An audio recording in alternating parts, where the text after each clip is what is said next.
Greetings everyone, my name is Nerea Hoft, Senior Marketing Associate at Collins Group, a division of Campbell & Company. I would like to welcome you on behalf of our entire firm to Arts and Culture Philanthropy in the Northwest, the changing nature of capital, and what it means for fundraising. One of many in our free webinar series this year. Today is January 12th, and we are broadcasting live from our Seattle office. Before we begin the presentation, I'd like to quickly go through some logistics. To ensure a great webinar experience, please close all programs other than GoToWebinar running on your computer. Call in using a telephone instead of using your computer speakers. Mute your phone. And if you experience visual issues, use your GoTo control panel to send us a chat. You may also contact GoToWebinar at their 1-800 number. Today's webinar will last 60 minutes and you'll earn one continuing education credit that is good with your participation with CFRE International. About an hour after the webinar concludes, you will receive an email from GoToWebinar that includes information on how to download your certificate, as well as a PDF of the presentation slides and handouts. And yes, this webinar is being recorded, so you will also receive a link to the recording. If you have any questions during the webinar, please type them into the questions box. We will also hold time at the end of the webinar for Q&A. And now to kick off the webinar, I'd like to introduce Kate Roosevelt, Executive Vice President of Collins Group. Over the past 20 years, Kate has helped more than 75 nonprofits raise over $300 million. She has worked with numerous arts and culture organizations, including Town Hall Seattle, Pacific Science Center, Seattle Opera, Seattle Art Museum, the Northwest Maritime Center, and many, many more. Welcome, Kate. Good afternoon, everyone. This is Kate Roosevelt. Delighted that you're with us, and a Happy New Year to all of you. I'm really happy to be co-presenting today with Jenn Lee, a consultant with Collins Group. Jenn joined our firm 2 years ago from Seattle Symphony, where she served as a gift officer. And in addition to that role, she is a classically trained musician herself and holds music and arts-related degrees from both Goldsmiths University of London as well as Berklee College of Music.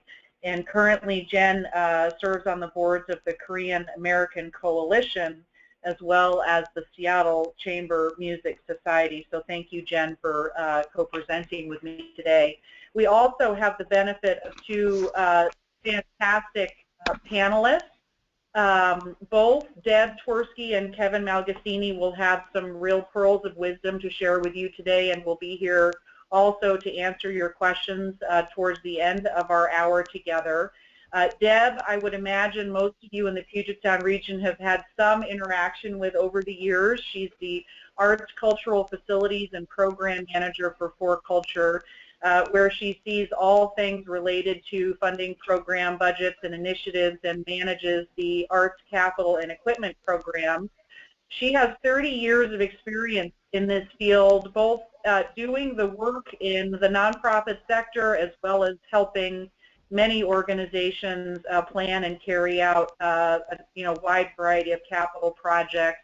And when she's not at For Culture, we understand that she is a fanatical gardener, a pet lover, and also, like many of us, a big fan of the Seattle Sounders. Go Sounders. Kevin Malgus, we have the great privilege of working with at Town Hall Seattle, where he's the Capital Campaign Director. Kevin is providing leadership for Town Hall's $30 million capital project. And in his spare time also serves as the board president of Intiman Theater, one of our treasured community institutions here in the Seattle area. As a Washington native, Kevin has made it his business to live in many cities around the world. We're happy that he's back home. And when he is not at Town Hall, at Intiman, or at some other arts or cultural gathering, he is cleaning up beaches, skiing, and aren't we glad that there is snow in the Cascades this year? Finally. And enjoying time with his family. So thank you, Deb and Kevin, so much for being here today. So why this webinar? I think, the topic of capitalization is always on our minds, and particularly in this sector has been a persistent and perennial topic of conversation. And I think for us, how we arrived at this topic for today's webinar, it really comes from a couple of things. One is, and you'll hear us reference this quite a bit today, Grantmakers in the Arts has really done some exceptional work on this issue, is continuing to do some exceptional work on this issue. So a lot of our clients are thinking about and talking about this. I'm sure many of you attended the Grantmakers in the Arts dialogue with the Seattle cultural community last summer, and we're just very grateful for the work that they're leading in this area. For those of you that may be familiar with the Nonprofit Finance Fund, not specific to arts and culture, but a group that has brought a lot of attention to and resources and research to the notion of financial health for nonprofit organizations, and a great resource for all of you. And then very remarkably, in the Seattle, King County area and in the greater Washington State region, just in the last year, two really significant things happened. First of all, after many, many years of hard work, community building, and lobbying, the legislature passed the Cultural Access Washington bill, and now counties across the state have the opportunity to authorize that legislation as they see fit. We'll talk a little bit more about that in a minute. And then for those of you in King County, unless you were climbing a mountain in a faraway place or on a silent retreat for 6 months, you are well aware of the Building for Culture program that issued a special round of capital funding to more than 90 nonprofits just late last year. So it's these things that I think brought us to this topic and wanting to really try to do three things with you today. First of all, help to increase our collective understanding of how arts and culture organizations are capitalizing their organizations in new and different ways. Give you some tips for how you can start or continue conversations around these topics within your organization. And finally, to share some thoughts on how you can really get engaged with and leverage the Cultural Access Washington legislation as it relates to bringing new resources to bear in your organizations, but also to help your case for fundraising so that all together we can, again, bring more capital resources to the very important artistic missions that you're all committed to and advancing around our region. So with that, I'm going to turn it to Jenn, who's going to kind of set the bar in terms of some things that we're talking about today and share some definitions and some ideas with you. Over to you, Jenn. Thanks, Kate. This is Jenn. And before we get to more of the meaty portion of our presentation today, we thought that it would be a good idea to just establish some basics and talk about what we mean when we say things like capitalization or capital. So as Kate has mentioned, we just want to acknowledge all the work that was done by the Grantmakers in the Arts and call out a report written by Elizabeth Curtis.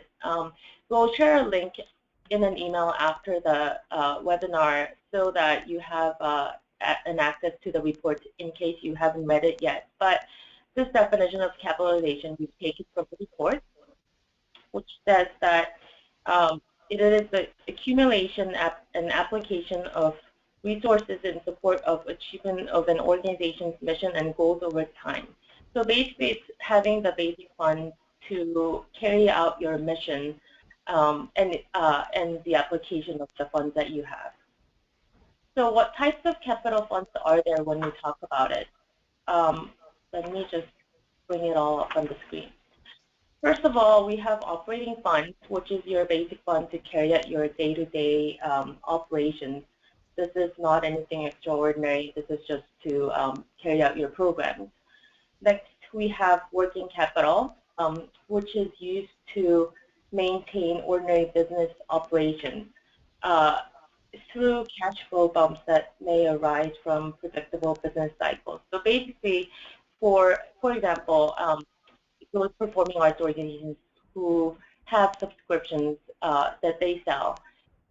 Before you have your renewals for the new year, there is a period of when your cash flow is really dry and low, and working capital is basically for periods like that. And some organizations use line of credit. Basically, this is an internal borrowing and will need to be refilled once that period ends. Next, we have operating reserves, which is different from working capital. And basically, this is your rainy day fund. So anything extraordinary that causes disruption to your regular income may be able to be covered with operating reserves. And the difference between working capital and operating reserves is the fact that operating reserves, you may or may not be able to fill it because of the disruption to your regular income. Next, we have the capital improvement reserves. And essentially, this is to maintain or possibly replace your facilities that you now have. Very straightforward there. Next, we have endowment, which I'm sure many of you are already familiar with. And basically, it ensures longevity of an organization and provides ongoing support from the earnings from the endowment. Lastly, we have the innovation fund and risk capital, and some organizations may call it artistic reserves or artistic capital. Basically, this is for those new innovative ideas or projects or initiatives that are out of your or ordinary programming. And whether it's an artistic idea or a new business venture or a shift in strategic direction because of the changing environment, with this fund, you're allowed to do an activity outside of your regular program. So why is it important? Obviously, you need to have enough money to run your programs. That's nothing out of the ordinary, but this is just to carry on your mission. But you also want to have capital in order to weather downturns, whether it's expected or unforeseen. You just want to have a cushion in case of an emergency. And lastly, you want to have funds to be innovative. A lot of organizations these days are looking into ways to expand audiences or looking at different ways to present your programs. And if it's a different way than how you have been doing business, it may require some additional cash or capital. And so in those instances, you definitely want to have capital to go out of your ordinary way of conducting business. So with that, we come to our first question. What types of capital are currently working at your organization? Noria, do we have the screen up? Yep, okay. So your options are, as you just have heard, operating funds, working capital and or operating reserves, capital improvement reserves, endowment, and innovation fund / risk capital. And as I understand it, you can choose more than one answer, and hopefully you do have more than one options available at your organization. And just while the poll is open, let me just sort of quickly recap the different types of capital funds. Obviously, you know what the operating funds are. Working capital, this is to help with the cash flow during the months that it's dry and low. Operating reserves, consider a rainy day fund. Capital improvement reserves, this is to maintain and possibly replace your facilities.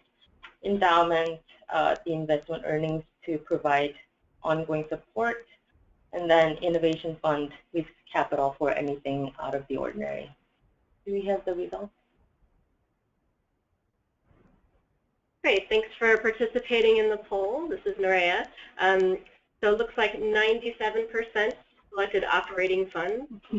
Good. That's a good start. We need that. 83% working capital and/or operating reserves. 23% capital improvement reserves. 43% endowment, and 10% endowment innovation fund / risk capital. Okay. I'm going to turn it back over to you, Kate. Well, I just have to say, based on those poll results, you all are doing, it seems like, really wonderfully in terms of thinking about how to both develop and maintain a variety of capital sources for to power your mission and your artistic innovations. I'm just really impressed by the fact, for example, that 83% of you said that you've got some sort of a working capital fund or operating reserves on hand, and 43% of you have some form of an endowment. I think that's quite impressive. So congratulations, and we probably have a lot to learn from you as well.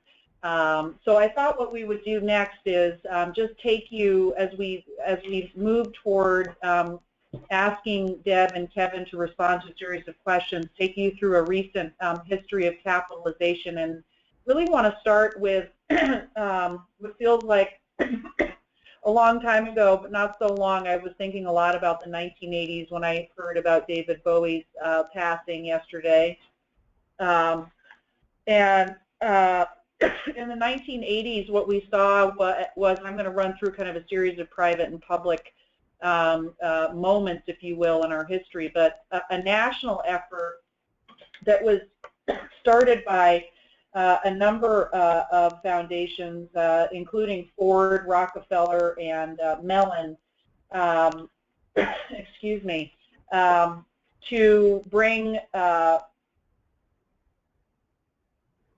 new sources of revenue into the artistic sector to help to stabilize organizations across the country. And their first their first goal was to contribute $9 million to as many as 100 organizations. And for any of you that participated in that, you know that the National Arts Stabilization Fund grew well beyond that moving forward. And I'm going to have to ask Jen to pick this up for a second so I can refill my water. I'm sorry. I'm having a little tickle in my throat. But Jen, you could talk about 1991 when Building for the Arts was founded. Okay, so while Kate's getting a bit of water so she doesn't suffer from dry throat, maybe I can carry on for a little bit. I'm back. Oh, okay.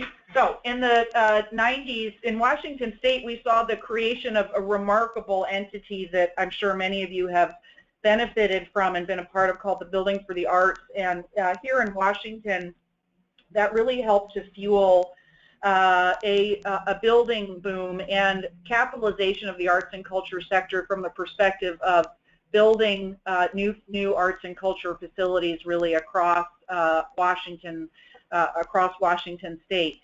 There's nothing really like it in other areas of the Northwest region, and one would hope that something like Building for the Arts would be a model for other states as they look at how to sustain and support their arts and culture industry. But that boom, many of you I know participated in.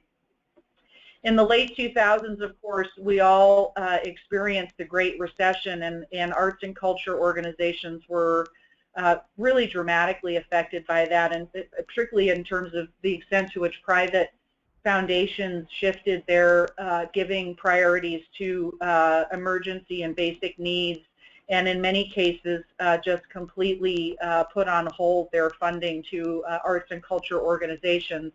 But the happy news is that following the recession, and really over the course of the last 3 years, the arts and culture sector, from a philanthropic perspective, has really been booming.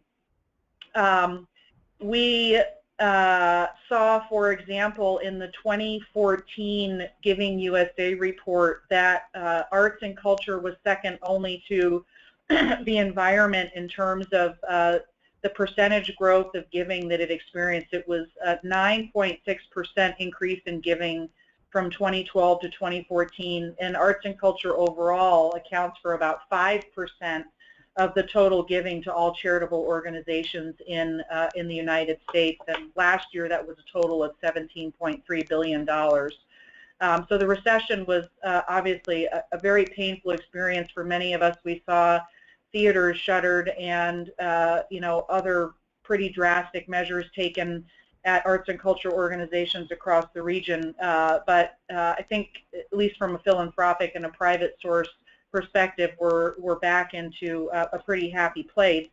None of this, of course, all of this really helped, I think, to inspire, again, the work that the Grantmakers in the Arts has been doing with the start of the National Capitalization Project. And then, of course, I mentioned the really exciting developments just this year in Washington State with Cultural Access Washington and Building for Culture. Around all of this is the growth of our local arts commissions, corporate councils for the arts, et cetera. But to be sure, a lot of the resources that have been available for capitalization of arts and cultural organizations over the years have been for bricks and mortar projects, and largely from, the greatest dollars have come from public entities. So a little bit more on that. You can see here that the Building for the Arts program, which is run by the state of Washington, has awarded more than $55 million over the last 25 years. In addition to the Building for Culture program, King County for Culture itself over the years has invested nearly $60 million in King County's arts, heritage, and preservation organizations, both through their kind of standard programs as well as some special bonding that they've done over the years. And then we are lucky to have, I think, a small number but a very committed number of foundations in the Northwest that have invested capital. Again, the Allen Foundation has had a very long-standing commitment to the arts community, as you know, across the region, as has the Murdoch Charitable Trust and others. But I think what's interesting, and again, kind of the motivation for our conversation today, is that a lot of the dollars and the attention over the years have been focused on building buildings, renovating buildings, and really creating the places where the arts can happen.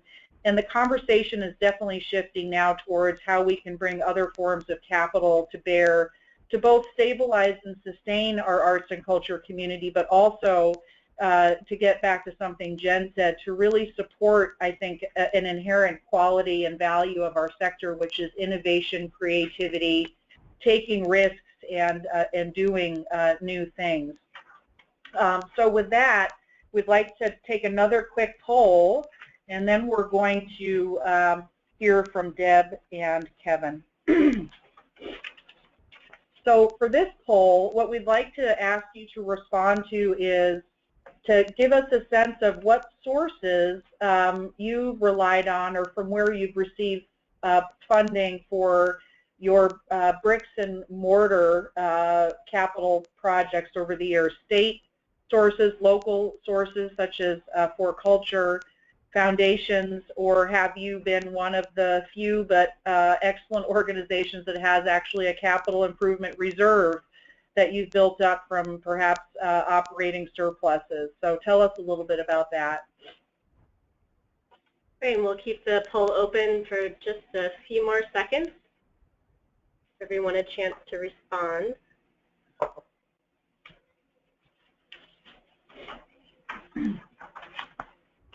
Please remember that you can choose more than one option there.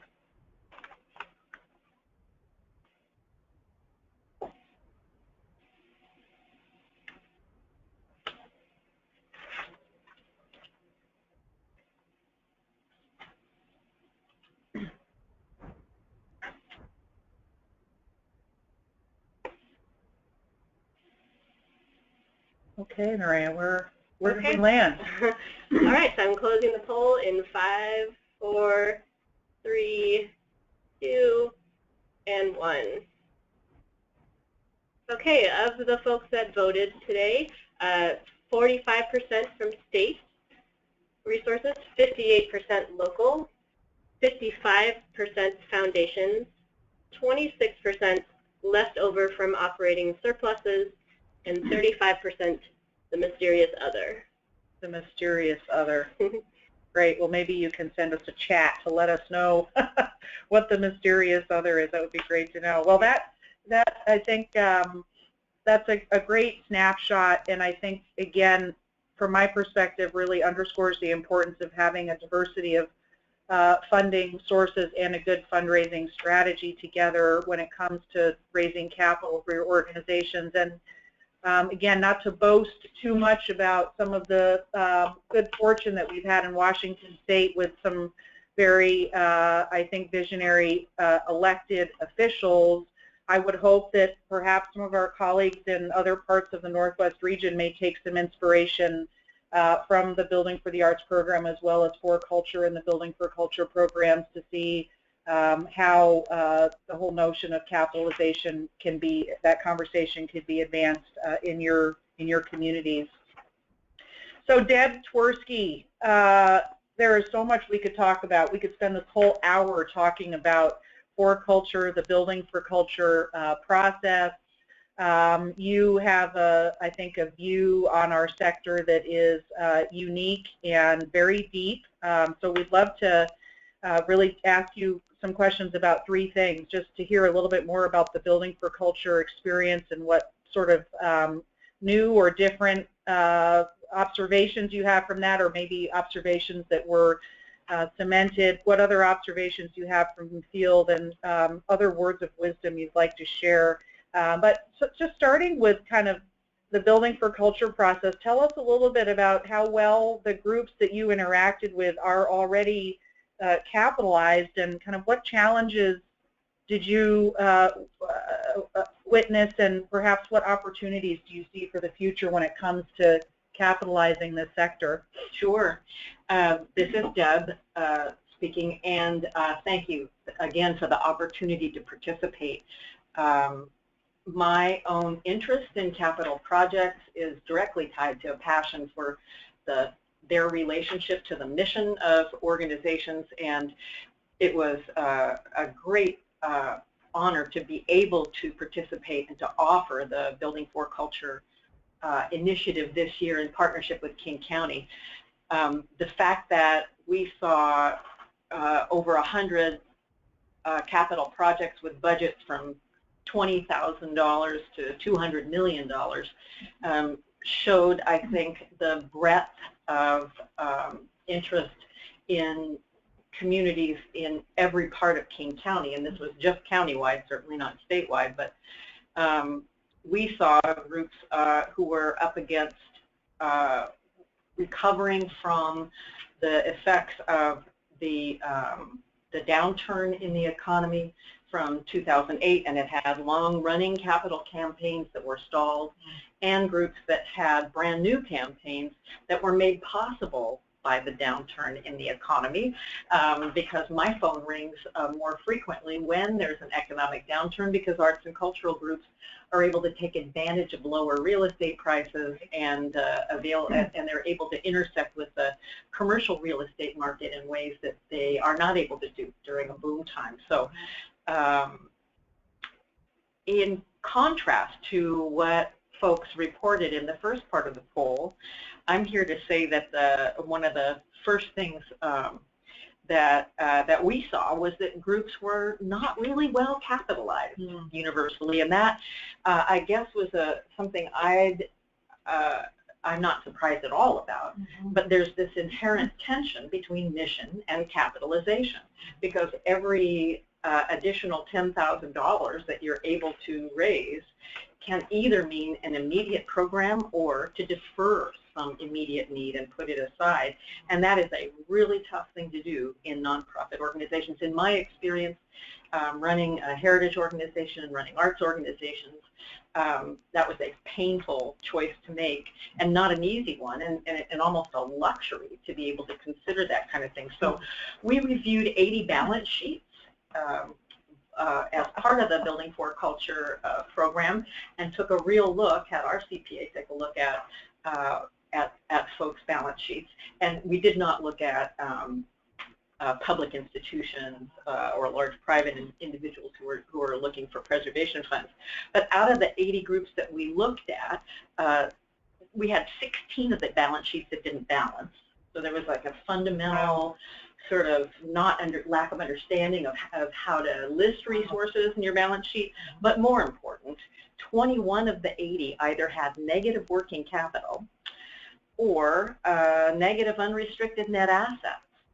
So in some cases, that negative working capital was in the total column of the balance, and in others, the negative working capital was in the operations column, and that's not quite as troublesome. But the larger institutions in our community, and particularly performing arts groups that were tending to historic buildings, and that have really difficult times managing the capital needs of their facilities, of those specialized facilities. So these were groups that were up against it and yet needed to address those problems. We also saw that a lot of groups were coming to us with outdated systems, like major HVAC problems. In fact, our panelists all said, oh my gosh, this should have been called the heating and air conditioning for culture program. And these are buildings that they're sort of fighting with in order to present their good work, right? A lot of the new programs were for smaller performance spaces and education spaces, but I don't want to underestimate the impact that's going to be felt in our community. There were 21 new facility projects. Wow. Yeah, either much larger, facilities for the Burke Museum, for example, or for Seattle Opera at Mercer Arena, or brand new facilities in different parts of the Federal Way, like Federal Way, right? Like Vashon Center for Performing Arts. Yeah. So that was big. Fascinating. And just I want to say thank you to you and King County, because I think this is a moment in our community when hopefully some new and really exciting things are going to happen.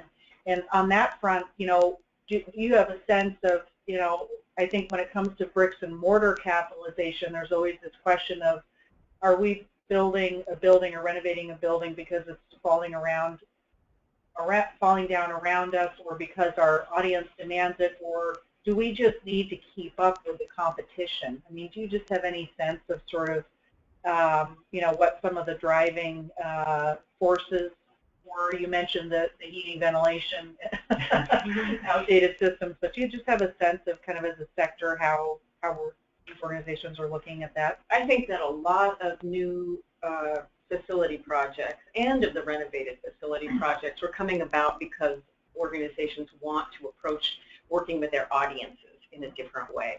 So they want to make their facilities fit. They're a different kind of engagement with their audiences. And I think that while we look at what kind of plans you have to operate the building, right, after it's done and how you're able to do that, we don't really look at whether you'll be able to maintain it long term and maintain it over time. And we know that there are fundamental changes going on with what people's expectations are in terms of cultural facilities. We also saw that local governments and local communities are all really struggling as they come of age within this county, and I think probably statewide, with a desire to participate in placemaking, because that's become all the rage. And so some of the newer communities that looked at providing roads and providing parks and then providing youth sports facilities as for their citizens now are thinking, oh, as part of that, we need to provide cultural facilities too.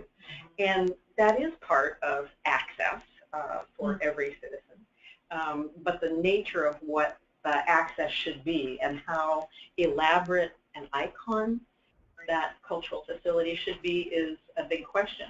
You know, you have to look and say, within the county, should every community have a major performing arts center?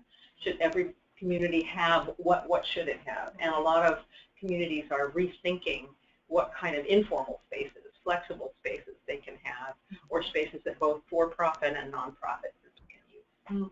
That's such an interesting question, and it does seem to kind of just bring right up in front of our faces this, I mean, I think just the inherent tension in the universe of capitalization about if you have a finite pool of resources that are available to support our arts and culture sector, are those dollars that are invested in capital facilities or in some of the other forms of capital that we've talked about. Now, I know that there are a lot of restrictions around strictly public funds can support, right? Right. So, in fact, we don't, you know, as someone who was on the fundraising side for many years, and you will know this well, our public dollars don't allow a fundraising cost to be considered part of the program. So that is a real frustration for a lot of organizations. And when we talk about our luck here in Washington State with capital funders at the state level, we're not just talking about building for the arts. The parallel with for culture would be building for the arts, building communities, and heritage capital. Those three programs. So you add the size of those three programs together every biennium, and it's incredible. But all that money goes to bricks and mortar, right? Not to corresponding operations. Yeah. So they're really, I mean, I think as we'll get into in just a minute, I mean, this does create, I think, a great opportunity, but also a bit of a call to arms to the private funding community about how we need to think differently about capitalization of our arts and culture organizations. Thank you, Deb. We're going to get back to you in just a minute with some other questions, but I want to turn it over to Kevin for a minute here, and then we'll keep going here. Thanks, Deb and Kate. So I'm now going to have some questions for Kevin, who's on the other side of the table.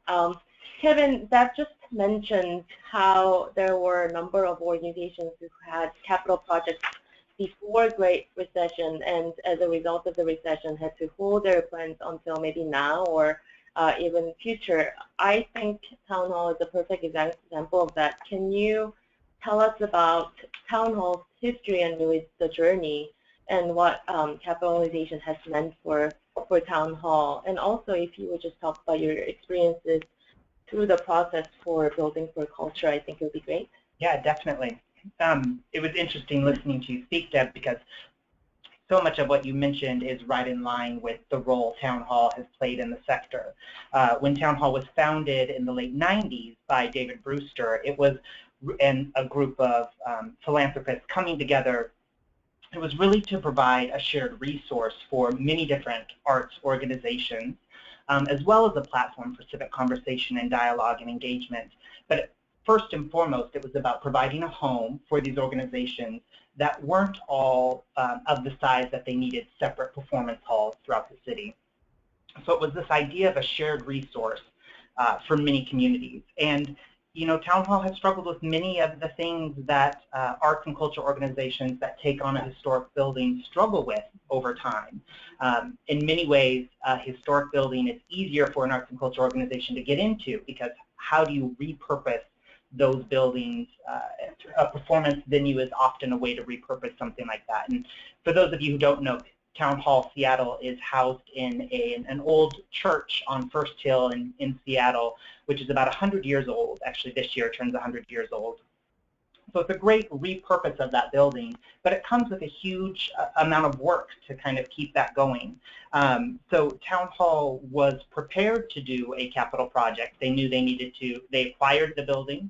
The LLC owned the building while Town Hall worked out their operating model, how they both presented their own programming as well as provided a resource for as many as 90 other cultural organizations or community organizations.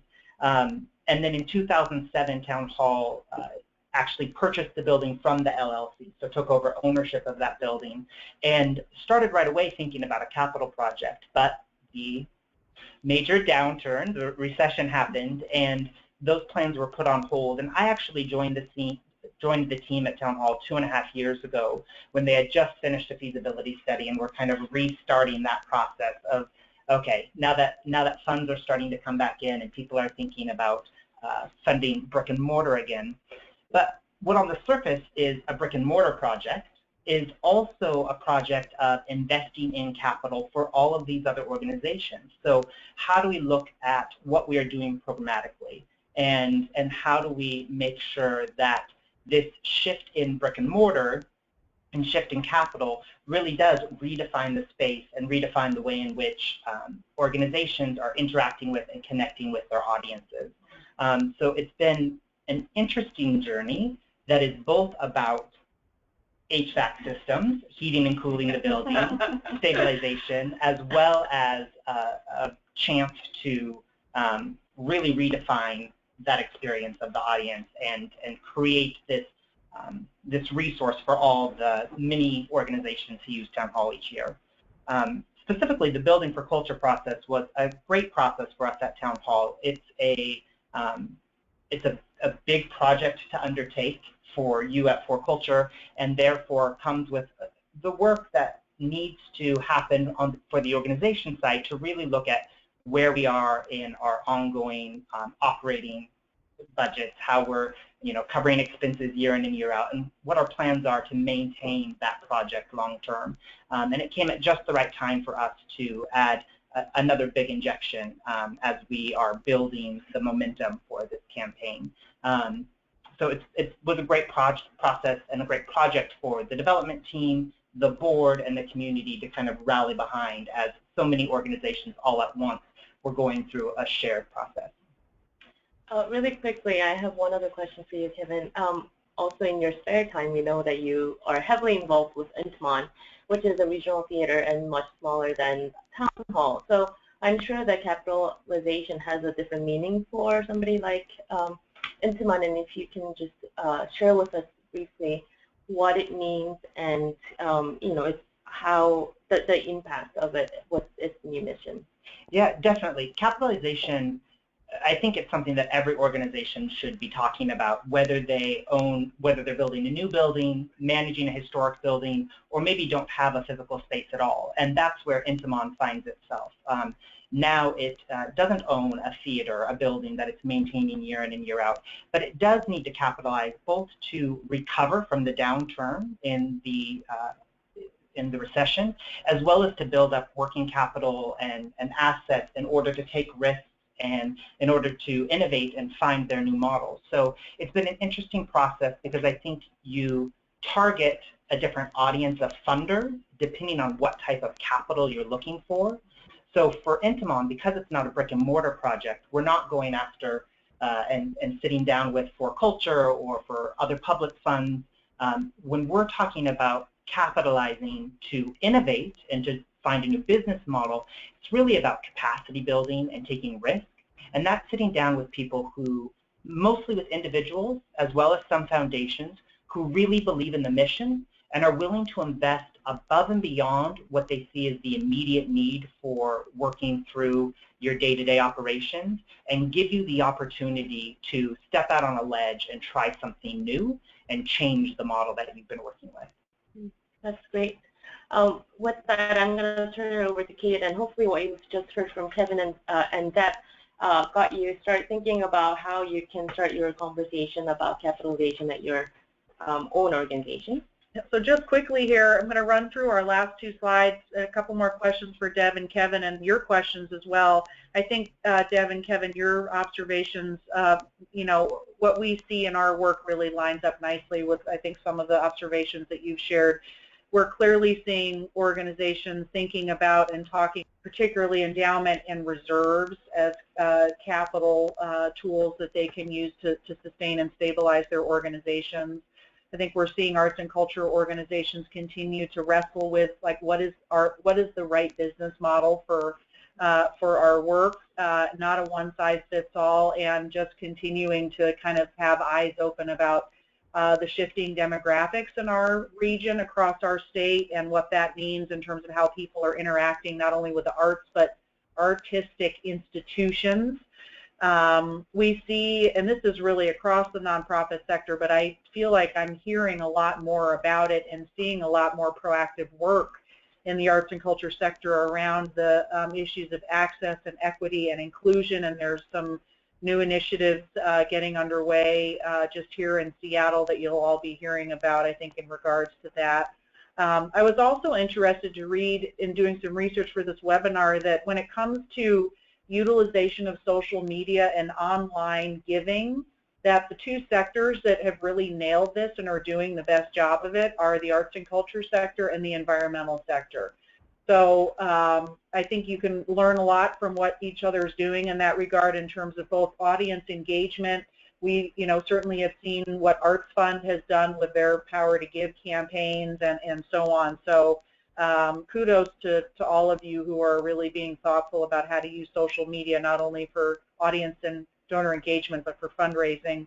And then finally, we've talked about this a lot, but I think we want to just dig into it for a minute. This just really significant thing that happened in the legislative session last year in Washington, which was the passage of Cultural Access Washington. And Deb, I wonder if you just might, is this the time for a call to arms for all of our listeners today? I mean, what happens now, of course, is that it's up to every county to determine if they want to, put a taxing mechanism in place. So any thoughts on?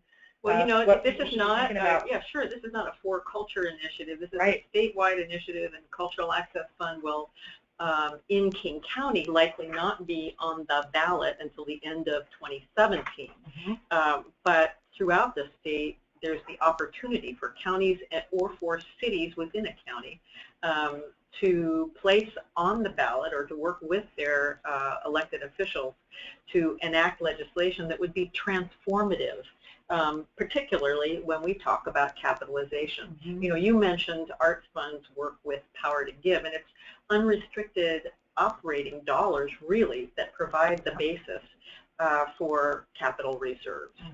As we move ahead, we see fewer people interested in actually traditional endowments and more interest in these kind of accessible capital pools, right?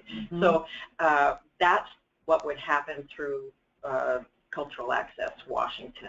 The opportunity for organizations, at least in King County, to have up to more than 10% of their annual operating dollars come from a reliable source of revenue that would allow them to free up and address issues of access and equity, because that's really what it's all about.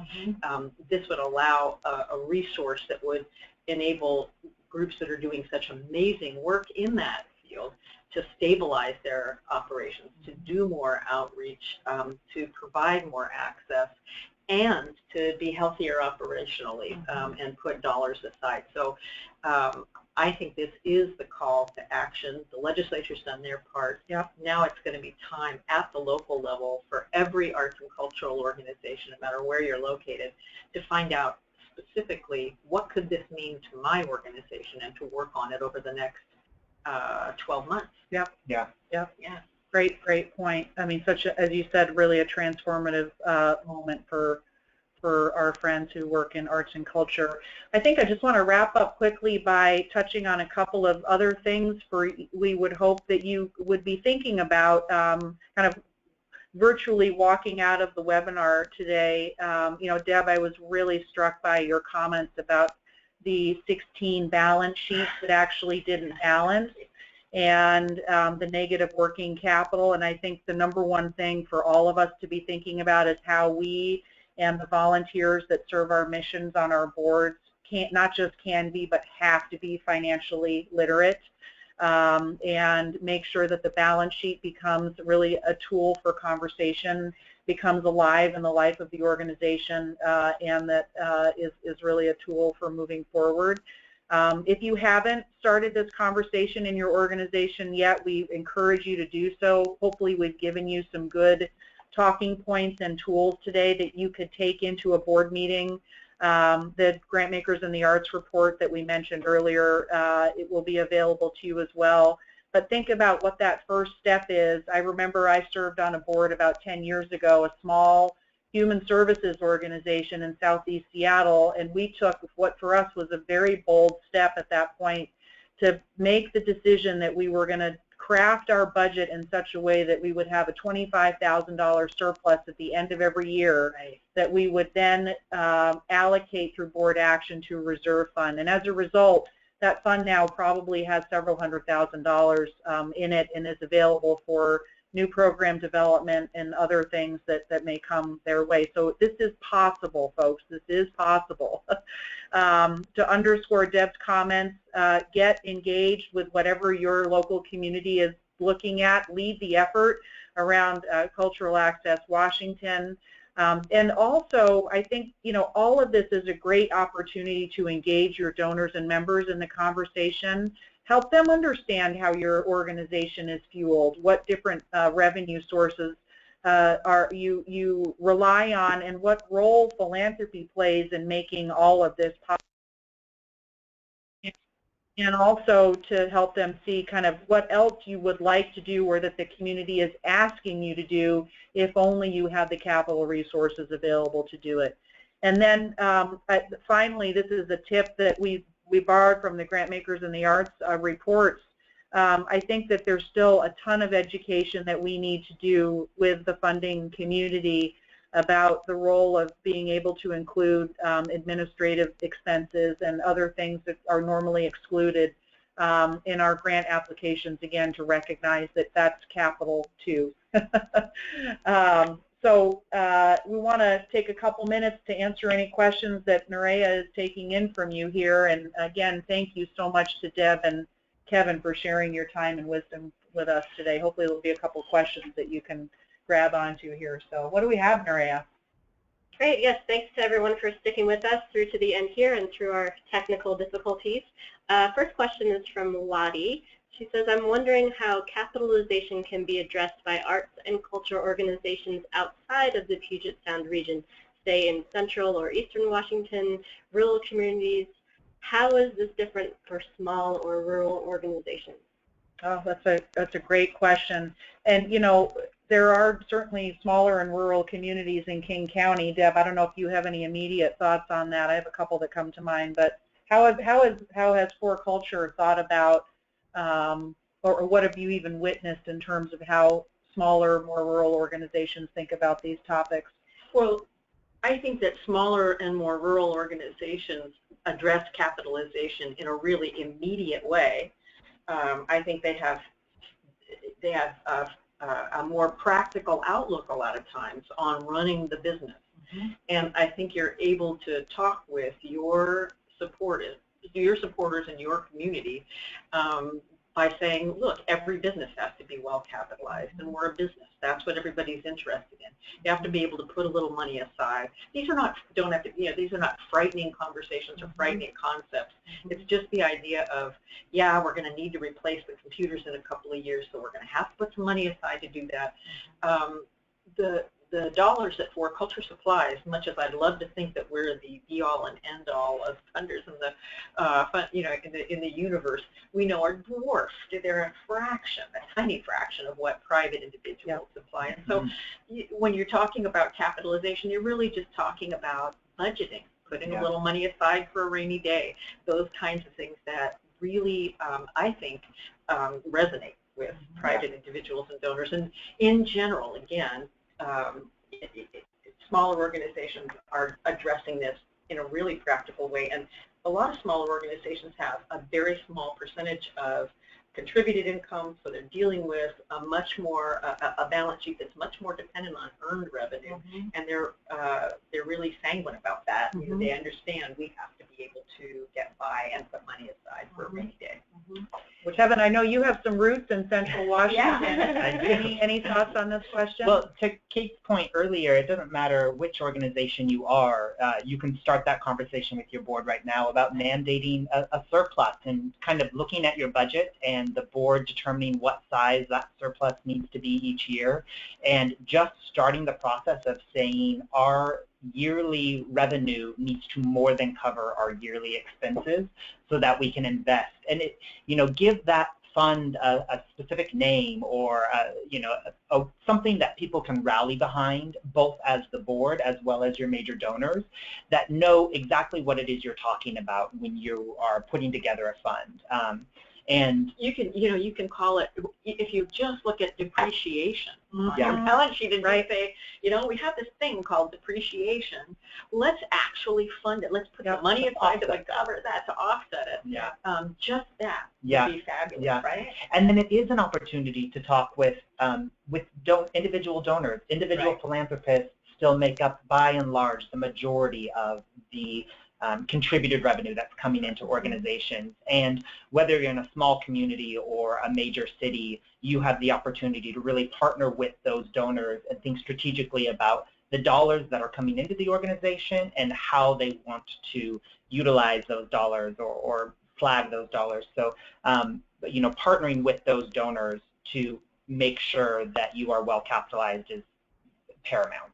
It's also really difficult. I don't mean to I don't mean to undersell the idea, especially if you are starting from a larger institutional perspective, where that line for depreciation or the need for capitalization means millions of dollars. Right. Yeah. But you got to start somewhere. Yeah. Right. It's the first step. Great perspective. I just want to acknowledge that we've technically come to the end of our scheduled time, but I know we started late, and so I'd like to keep the questions open for just a couple more minutes. If people can stay on the line, we'd love to keep talking. You can also email us a question if you can't stay on, and if you send us a question via the question box, we will definitely follow up with you after the webinar. Next question. I'd be interested to know what a capitalization conversation would look like in more depth, perhaps in a future webinar. How would we talk further and more deeply about this? Maybe something around case messaging or Yeah, well, I think a lot of this comes again from just, and it's almost like you could look at a stepped process where, the first step is to make sure that every leader of the organization is, and again, I use the term financially literate, but literally understands and can speak to and defend the finances of the organization. And, you could look at, and maybe even in the context of a strategic planning process, but even in absence of that, a series of conversations at the board table and even at the staff table where you would walk through, let's make sure everybody understands what our balance sheet tells us. Number two, let's have a review and a discussion as a board about what the different aspects of capitalization are. Do we really understand what a working capital fund is versus a capital improvement fund? And maybe even ask people to draw on, experiences that they've had with other organizations where these things have worked well or less well. So I think a lot of this starts with just creating the baseline of a common language and understanding of the terms and the opportunities. And then I think the second step is really to say and to explore, okay, what does this mean to our organization over the next year, the next 3 years, the next 5 years? Do we want to set a long-term target of a 10-year target that we have a certain amount of funds and a certain type of funds? Do we see a capital project coming down the road that we need to start preparing for? Is there an opportunity for us to collaborate or expand our programming? How would we do that? Et cetera, et cetera. So I think starting with kind of getting your arms and your heads wrapped around what does this stuff actually mean? Yeah. How is our organization structured? And then to go through kind of a generative quasi-strategic planning process about some steps that you could take and commit to, and then commit to doing them, and the next year revisit how we did, and were we actually able to shift $10,000, $20,000, $30,000 from our surplus into a reserve fund? Yay, let's celebrate that and congratulate ourselves. What's next? So I kind of like to think of things in terms of baby steps, chunking it up. But anybody else have a thought they'd want to share? But just if you're struggling to talk about it, you can relate it even to your own financial, an individual's financial well-being and responsibility of, putting money away in savings every month, paying off things that need to be paid off, saving for big things are coming down the road. So it really is bring it down to the human level for people if you're struggling to have that conversation. Because it's the same thing for us as organizations. We need to look at how we're stewarding the assets we have, the buildings that we're in, engaging with people. Risk capital is like a vacation fund sometimes. Like, how do we want to do something fun or try something new? So making it personal might help if you're struggling to have those conversations. Yeah, and one thing I'm just remembering that Deb referenced earlier that I think is so important. I mean, we've focused a lot on money today, right, and capital resources, but all of this is in aid of people being able to do the artistic work and deliver the mission and provide access that you know are deeply held values in your organization. So I think, you know, even starting there to kind of ground yourselves in who are we and what are we trying to accomplish in the world, and then capital becomes the venue for the avenue for doing that, Deb. And maybe it's not then such a tension, because it is. Right. It is that tension between how can we do this and not do this new program that I have, or not pay the staff better, or not, you know, and that it's that belief that if we do this thing a little bit each year, 5 years from now, we will be able to do better things and on a longer term and sustainable way. And that's the importance of really marrying some form of strategic plan, even if it's 3 bullet points of where you want to go over time, with the financial literacy. So, you know, where do you and your organization want to go over the next 3, 5, 10 years? And what do your finances currently say? And what do we need to change in order to get there? Well, on that note, you ended it beautifully. I just want to thank Jenn, Nerea, Kevin, and Deb for making for a really lively and interesting conversation today. And thanks to all of you for joining us and for sharing your questions. As Nerea mentioned, and we'll be sharing with you now a slide with lots of email addresses and contact information. Any of us would love to hear from you to continue this conversation. So we look forward to that, and thank you so much. Nerea, any final thoughts? Huge thanks to everyone for joining us today. Please take a look at our upcoming webinars. There's a really great one on engaging your board in case development coming up in February 10th. And then right after the webinar ends, a little survey will pop up on your screen. It'll only take a couple minutes, but it will really help us to improve our webinars in the future, and you can let us know what topics you'd like to hear about. So thanks again. Thank you. Thank Have you. a great day. Thanks, Best everybody. of luck.